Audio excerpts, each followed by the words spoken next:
Morning. Thanks so much for joining us.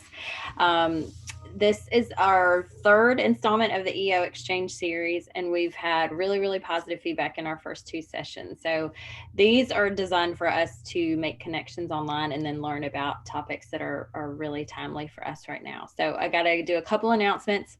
Our next big event is February 9th at City Winery, and there's plenty of virtual spots available. And it's with Chester Santos, and he's the expert on memory. And I just happen to know a little bit about this guy because I booked him back when when I was learning chair, and he is so intriguing, and it's amazing. So my forum was making fun of me the other day because I couldn't remember something about him, the date, and it was like, well, clearly we all need work on memory. So make sure you come to that.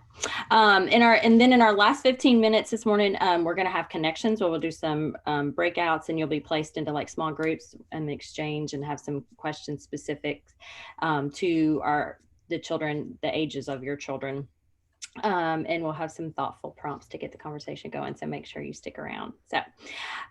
So our topic today is pandemic parenting. So couldn't be any more timely. And I'm really excited that Caitlin Risler is here with us. Caitlin and I met years ago. We were just talking. I don't even remember how long ago it was, but I feel like we both had children since then. But your mom and my CFO are connected, and yeah, I think that's how it all went down. So she's a pediatric nurse practitioner specializing in developmental and behavioral medicine. She completed nursing school and training at Vanderbilt and is a board certified pediatric mental health specialist. Her practice, Music City Peds, is in Brentwood, and she provides diagnostic evaluations, medication management, education, and parent coaching for preschool through college. And if there's any concerns about autism spectrum disorder, ADHD, anxiety, depression, OCD, and any other behavior concerns.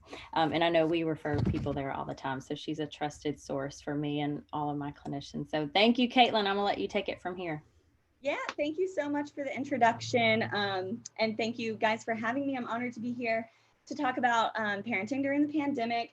My goal today is to equip you with some practical strategies that will lessen your stress and also help your child to more effectively cope with the challenges of the pandemic. And I'm going to go ahead and share my screen and start us off with a quick video. Let's see here. Are y'all able to see my screen here? All right. So you guys remember March and April. Every vote counts.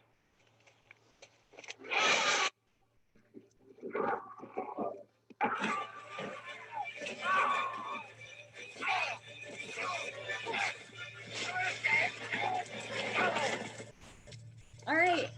And then summer happened, and I think we were all able to breathe a little bit better. And then the school year started.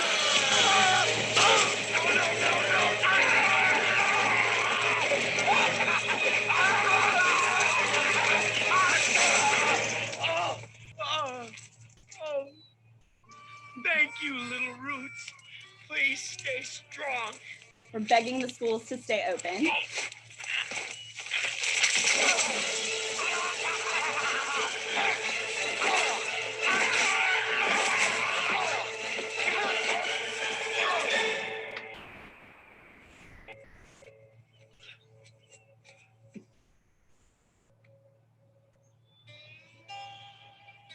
What in the hell was that all about?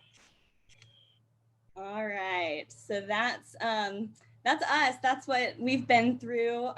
Been through a lot this year. Can you guys see my my slideshow now? Yeah, perfect. Okay, great. So yeah, I hope that you guys have had a smoother ride, I guess, than he has. But I know we've all gone through a lot this year. So I'm going to talk about some research that's been conducted during the pandemic. There's not a lot of it, but there is some that relates to how our children are doing. And then we'll go over a couple developmental theories that pertain to our kids' needs at different stages. I'll go over some guiding principles for parenting and some practical coping strategies. There is a resource slide at the end that I really encourage you to go back and check out. I think you're going to get all the PowerPoint slides, and I'll reference some of those resources as we go. And we'll leave time for questions. The breakout sessions at the end will be an opportunity for you to connect with other parents with similarly aged kids. And a lot of the tips that I'm going to share really pertain to all ages, and you might just have to modify them to meet your child's needs. I think there's kind of a wide range of ages of your children. So some of this will be applicable to like elementary school, and some of it even to college students. All right.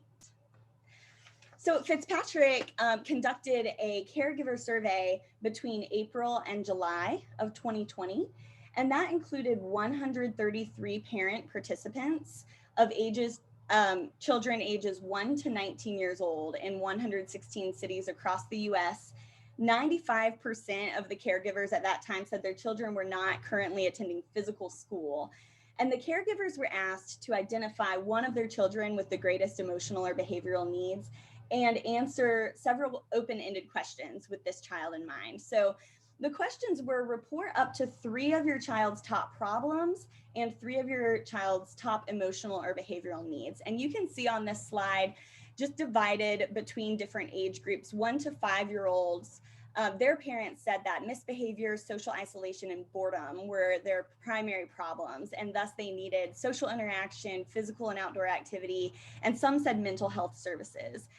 When you got to elementary or school-aged kids, 6 to 12 years old, academics became the top problem that was identified by parents, followed closely by misbehavior and anxiety, which is common to emerge at this age. So the needs were, you can see there, social interaction, mental health services, and academic support. And then for our teenagers, depression, 55% of parents and caregivers identified this as their top concern. Anxiety and misbehavior and mental health services were identified as the top need, as well as social interaction and stress management. Southeast Psych is a group of psychologists and clinicians. My practice is actually housed within their practice here in Brentwood. They also have a practice in Charlotte, and they did a survey in April and May of 81 therapists across the US, 31 of which reported seeing children and 63% of which reported seeing teens. So they were asked, what are you clearly seeing more of during the pandemic and teletherapy than you were prior to the pandemic? And they reported more anxiety in adults, more stress, more sleep disturbance. And then particularly for kids and teens, 32% said they're seeing more depression and 23% said more anxiety. But they were also asked, what are you seeing clearly less of during the pandemic? And the top thing that came out was actually anxiety in kids and teens, and then self-esteem concerns, self-injury, and depression.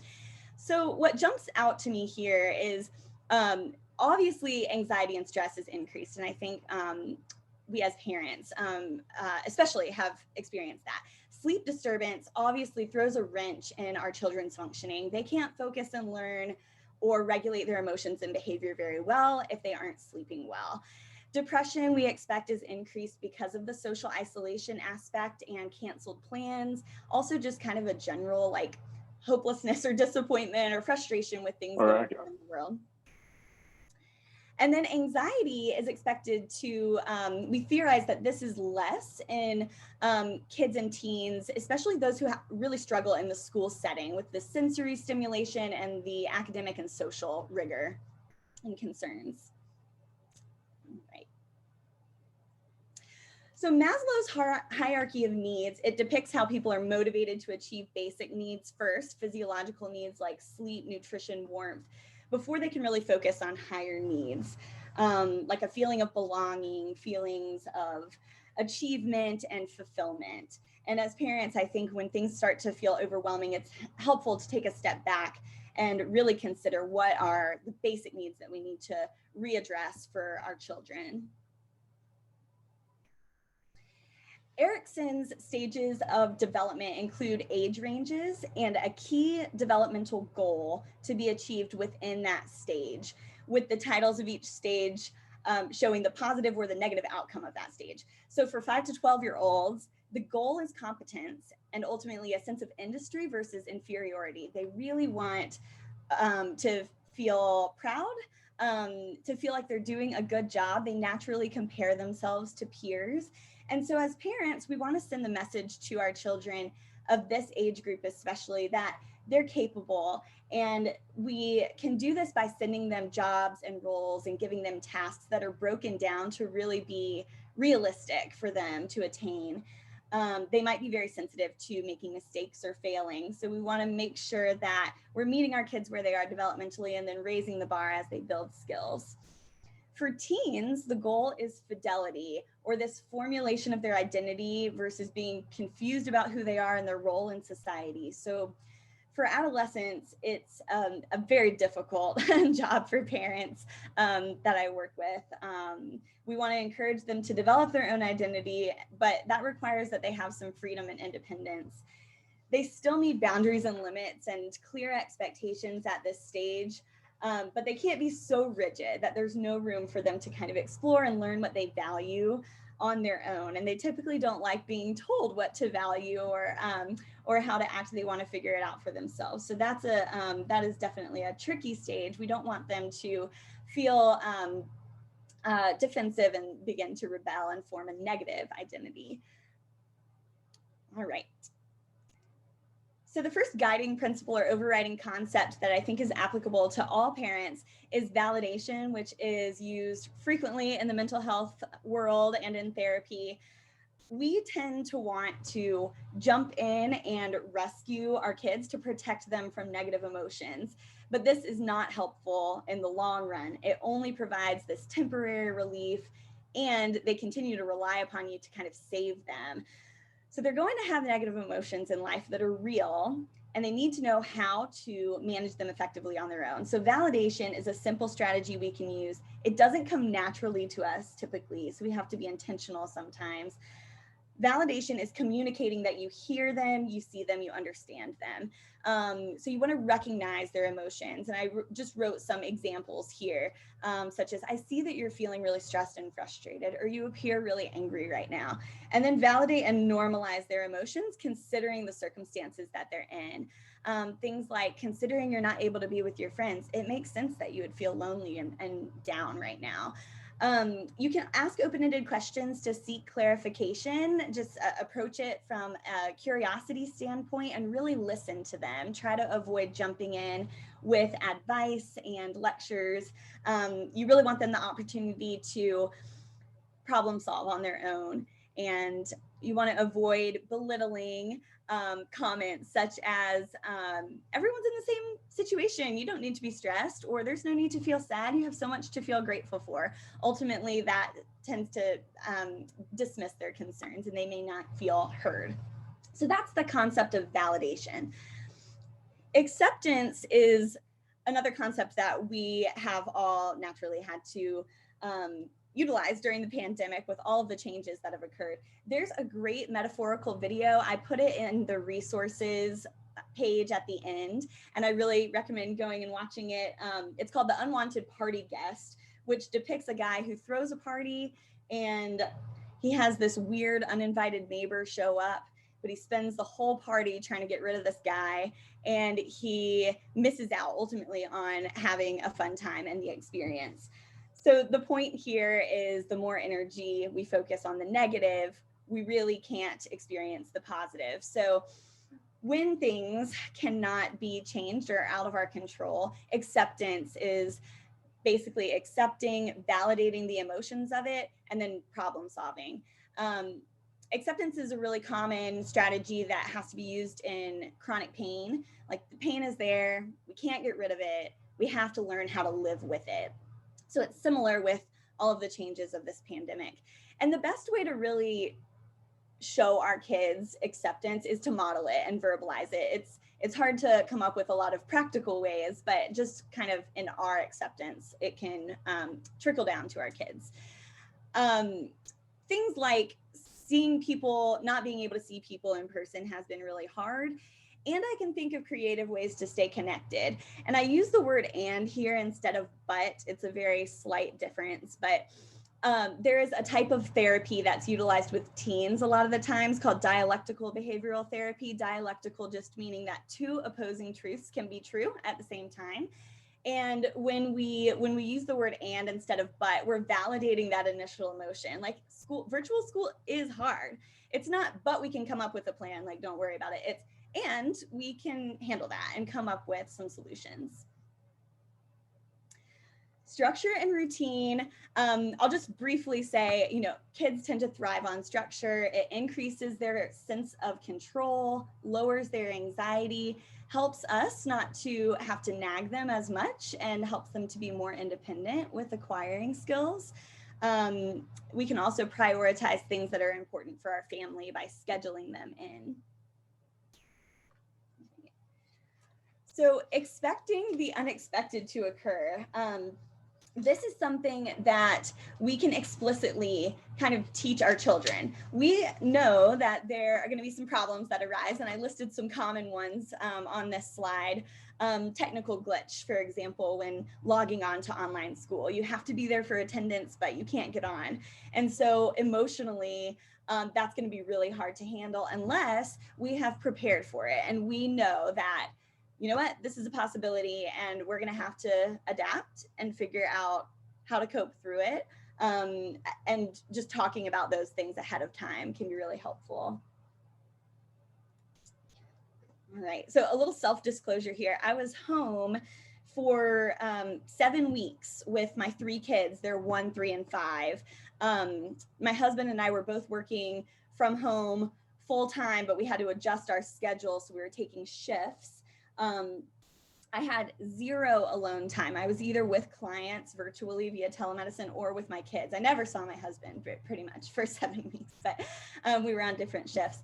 But I think that after they went back to school, thank the Lord, we were able to, we kind of realized we have a lot more free time than we normally do. We're not overscheduled with social events. So I think that relaxation and self-care for my husband and I and for our kids has really shifted throughout this pandemic, kind of depending on the stage that we're in, whether our kids are able to go to school or not. And so I think there are some pros and cons, some opportunities that that we've kind of learned to look at as a silver lining, maybe.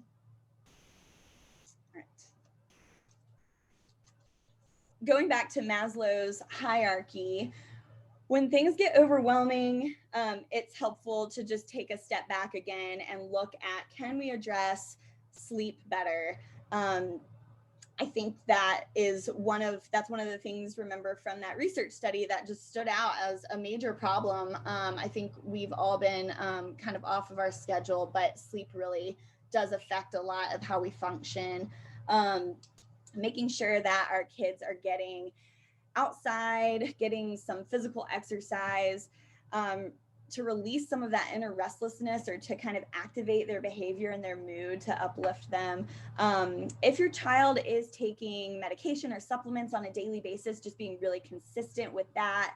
Or if they have a therapy regimen that they're following, trying to adhere to that as much as possible, even virtually. So back to structure, and these are just some practical tips kind of within that realm. When we're in the same environment, much of the time it can be hard to switch from work to parent mode, and for kids from learning to play mode. And so screen time is a difficult thing to manage right now, especially because it is a way to socially connect. So we don't want to deprive our children of that opportunity. But what we can do, I think, is separate screen time into personal screen time, social screen time, and learning screen time, and kind of have different expectations within our family for that.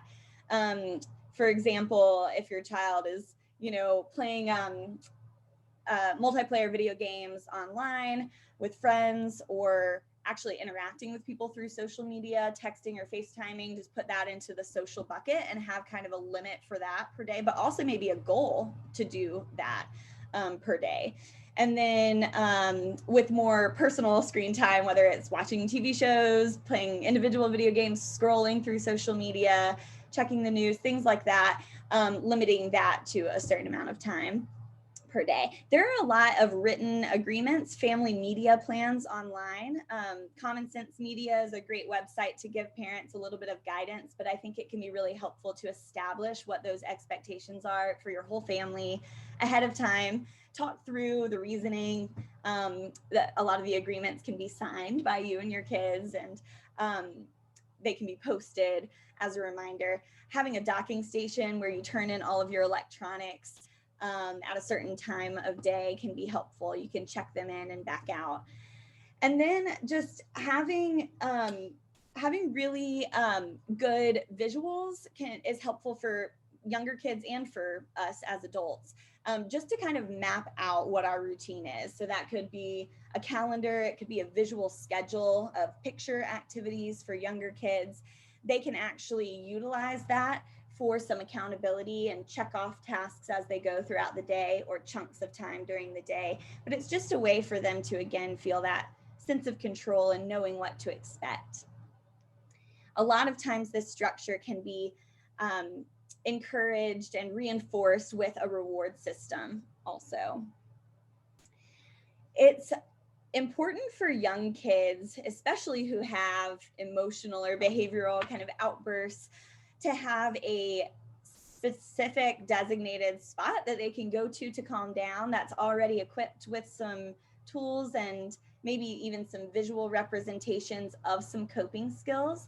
So I'm thinking things like dough that they can squeeze, or like drawing things, or a favorite stuffed animal, or it can also be like bubbles as a reminder to do like deep breathing, things like that you can prepare in an area. And parents have told me that these pop-up tents that you see on here can be really helpful because they give a sense of privacy and it's my own space.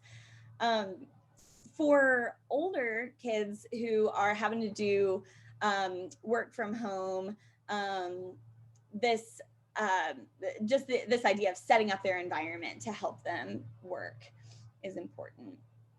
Getting out of their bedroom, out of bed. That's a tough one for teenagers sometimes. And this slide is just emphasizing that we really, in order to be able to implement coping strategies in the moment, they really need to be practiced ahead of time when your child is emotionally regulated and they're able to reason. So you can do it together to really teach them what the coping strategy is, and maybe for older kids, explain the rationale behind it. And then you can list out some common triggers or antecedents for anxiety or stress or overwhelmed feelings, so that they really know like when they need to utilize that coping strategy. A cue or a signal is often really helpful that you agree upon with your child, where you can give them this cue that they need to go to their calm down spot or they need to use one of their strategies. And then you can actually reinforce that with a reward system. Like if they go to their calm down spot when you give them the cue, or if they go on their own and they initiate a break, actually incorporating that into your reward system. Say like, awesome job, I'm so glad that you're practicing these strategies. And then if you recognize that your child just needs more practice with this, or various strategies that would be individualized for them, therapy or counseling is a great option. So positive reinforcement is what motivates kids the most, and that means paying attention to positive behaviors and praising them, and for the most part, ignoring or redirecting negative behavior if at all possible. There are certain behaviors that you will have to have a consequence for, aggression or something that is unacceptable. But if you can, let certain things go so that you can really focus on the positive behavior instead. That's a really good way to promote these target desired behaviors. So it's helpful to kind of pick a couple things. It might be accepting no for an answer, or it might be talking respectfully, or it might be stopping a preferred activity and transitioning to a different task that you have to do. You can identify with your kids ahead of time what you're going to focus on. And then when you notice them doing those things, give them some sort of immediate visual measurable point. So you can see here, it's just this picture of marble jar where they can actually see it building up and filling their jar. But there are all sorts of different reinforcement systems, tally marks, sticker charts, for younger kids, even like a hand stamp where they can like see it and kind of take it with them all day, and you can remind them of how well they're doing. For younger kids, points usually need to be traded in for a bigger reward the same day. And that might be like special time at the end of the day or a later bedtime, something that would be motivating for them. And then you can switch up, you often have to switch up the rewards to keep them motivated. For adolescents, it is important to agree upon expectations in advance, be that regarding curfew, regarding substance use, regarding using the car, how many friends they can have with them in the car, things like that ahead of time, so that if they do not adhere to that expectation, they know also what the consequence is going to be. And if the consequence can be as natural as possible, where it kind of makes the most sense for the behavior that they did, that is usually the most helpful. So like if they get home after curfew, it might be that they have an earlier curfew time the next time, or they don't get to use the car for a certain amount of time.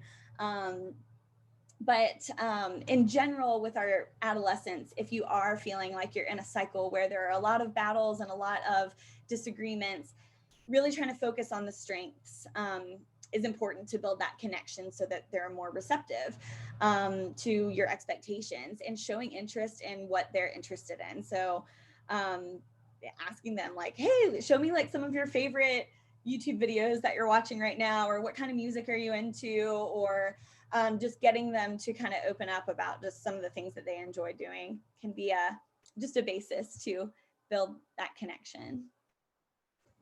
All right. This is one of my favorites. I think when it comes to academic support, and this can be true for virtual learning at home or just homework, or even other jobs like chores at home, it can be really helpful to use work break intervals for kids, especially with a timer where they know when it's going to end. And they feel like there's a little bit of a sense of urgency because they have a deadline of the timer. So they know it's not going to last forever, and it also motivates them to get it done. So work break intervals for older teenagers and even like young adults, college age, there's a method called the Pomodoro method, which essentially is a work break interval method where you use timers for a period where you can really focus. That might be 15 to 25 minutes. And then when the timer goes off, you have a brief break, which might be 3 to 5 minutes. But then after several work intervals, you can have a longer break, maybe 45 minutes or an hour. For those work intervals, when you divide it into 15 to 20 minute increments, it helps to initiate challenging activities. So if there's a paper to write, for example, breaking it down into different steps of the writing process, when you know that, okay, I'm only going to work for 20 minutes, it's easier to get started. It's less intimidating. So that's the point. And also just knowing that, you know, I can do anything for 20 minutes. Like I can do this for 20 minutes and then I'm going to have a quick break. And the quick break might be something as simple as getting water, getting a snack, going to the bathroom, scrolling on your phone for a few minutes.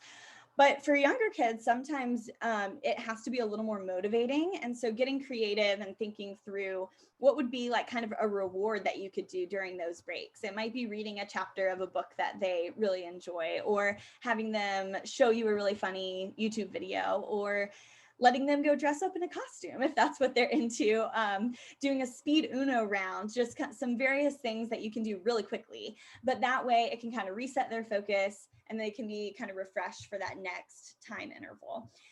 Coming up with a plan of attack with your child and even helping your older children kind of formulate how they want to go about their work can be really helpful. So some people want to get some simple, easy tasks done so they can cross them off their list at first. But then other people know that if they do that, they're going to have this big, intimidating, challenging task left over at the end, and they're going to be done, and they're going to procrastinate. So for some people, they're going to want to do that one first and break it up maybe into a few intervals. So kind of working with your child to recognize how they would work best with this type of method.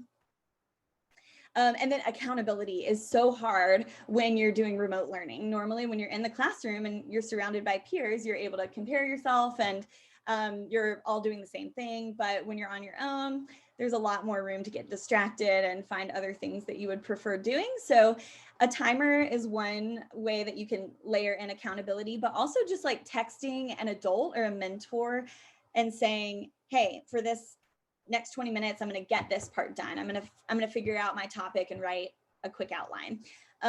Or maybe even meeting up with peers virtually and working together via Zoom or FaceTime so that you have that accountability. For older adolescents and college students, giving themselves a self-reward. So maybe saying like, okay, after I do 3 work intervals, I get to go to Sonic and get lunch, or I get to do something like with a friend briefly. Our inner dialogue and our thoughts really dictate how we feel and then how we behave. So if we can be aware of what our inner dialogue is, then we can change it if needed. There's a game for younger kids called the CCC game, or Catch It, Check It, Change It. And all that means is catching a negative thought, thinking, is this really true? Or is this a helpful thought? And if not, then changing it and inserting a positive thought. And you can actually throw a ball back and forth with your younger children to teach them this strategy. You throw them a negative comment and you can pretend like you're a bully or their inner bully. So saying things like, I have no friends, and then they can catch it and think, is that really true? And think of some positive thought to send back to you. So it might be like, well, people think I'm really funny or have a good sense of humor. They can throw that back to you. Just a good way to practice it. Writing down positive self-statements on a mirror with a dry erase marker where they can see it when they're brushing their teeth twice a day or when they're getting ready. That can be one way of doing it, or just having an ongoing list of just attributes that they like about themselves or things that they think they're really good at. That can really help build up this positive self-talk. And for younger kids, drawing a self-portrait or even a stick figure and labeling 3 things that they like about their appearance, or 3 things that they like about their character. This part where on the slide that says reiterate safety, these are comments that kids can say to themselves or adults when they are really feeling overwhelmed, like almost panicked or high anxiety, when they're freaking out kind of. So these are going to be listed on a supplemental material that's going to be, I think, emailed to you on these coping cards. But it's things like, this emotion is uncomfortable, but it's not dangerous to me.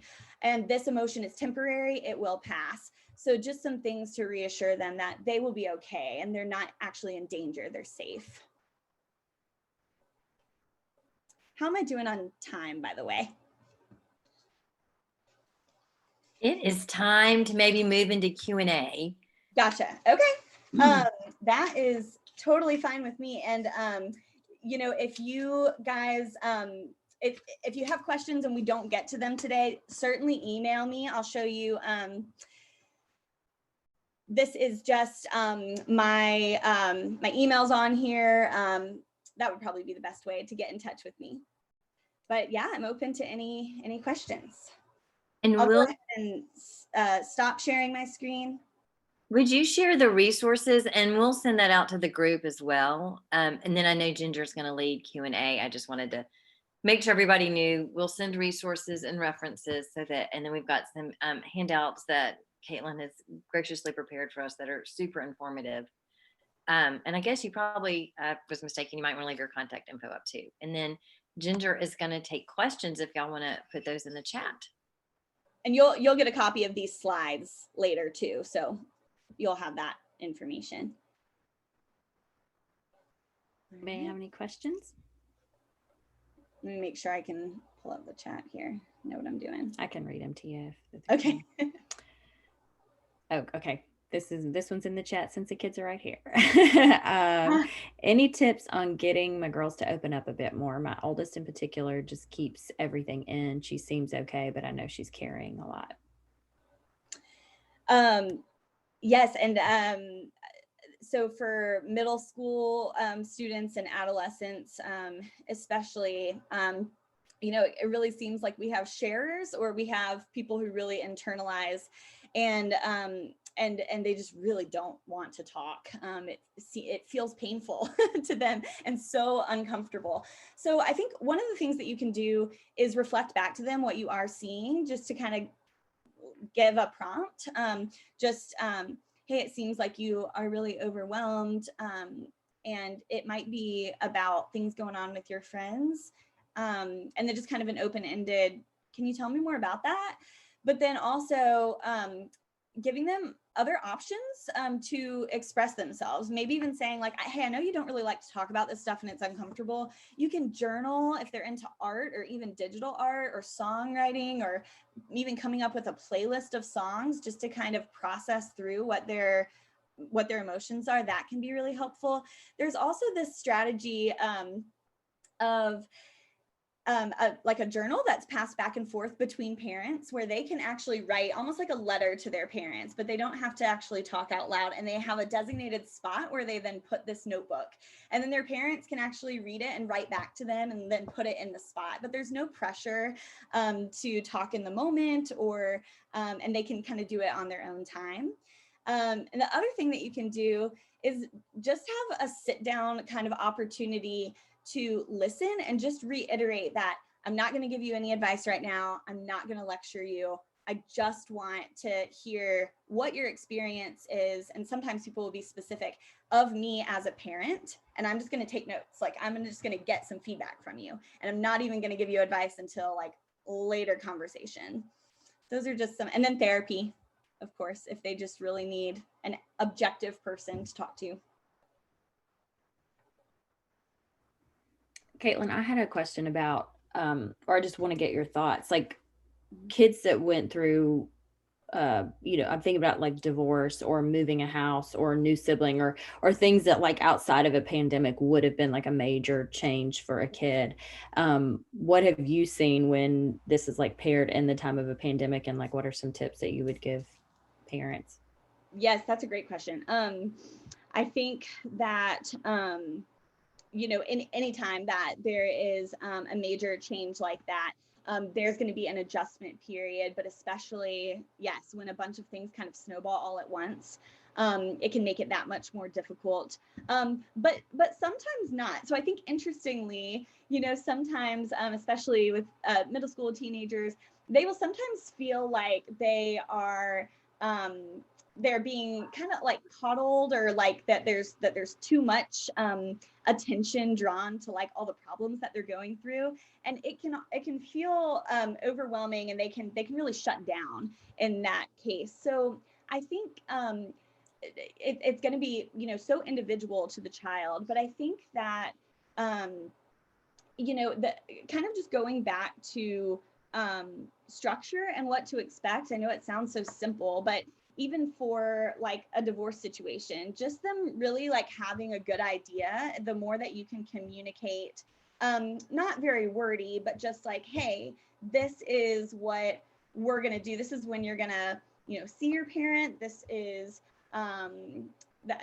this is how we're going to approach, talking about the other parent, and just making sure to have really clear expectations.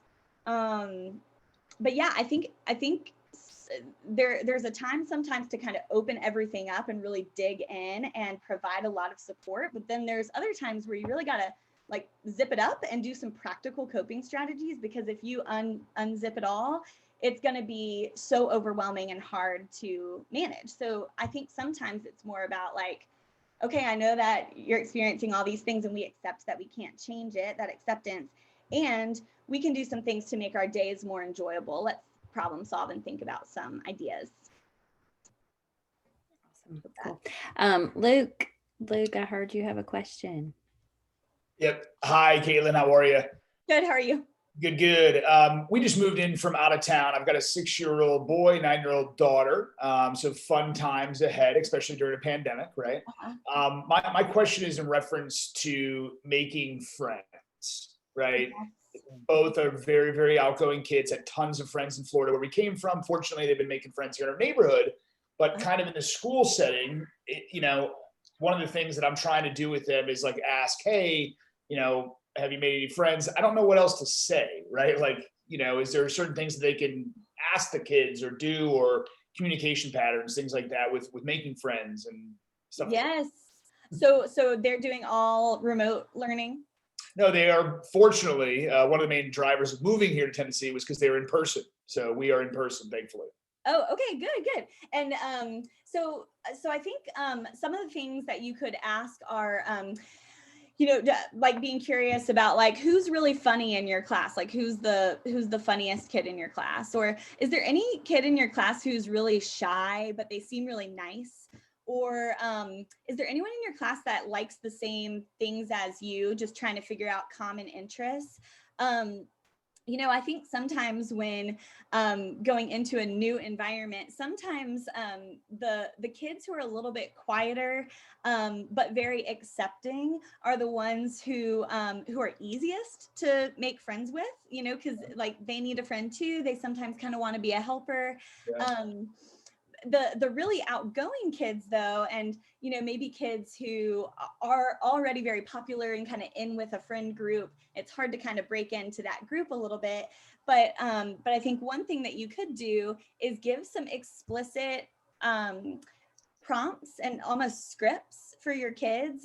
They're really young, so something like, hey, I want you to pick a friend today, and I want you to just ask them a question about what they like to do on the weekend, just so that you can gather information and then report back to me. And so if they like to play outside, if they you can't really go anywhere right now, but but that can be information for you to schedule, maybe like a socially, a physically distanced kind of play date, or even like a virtual Zoom thing, to really build those friendships outside of school. Because that's the hard part right now, is friendships are normally like you know your friends at school, but then you plan things with them outside of school to build up upon it. And it's really hard to do that right now. You never know what other parents are going to be comfortable with. But I think, just giving your kids a little mission or a challenge each day, and just kind of collecting data can be the first step.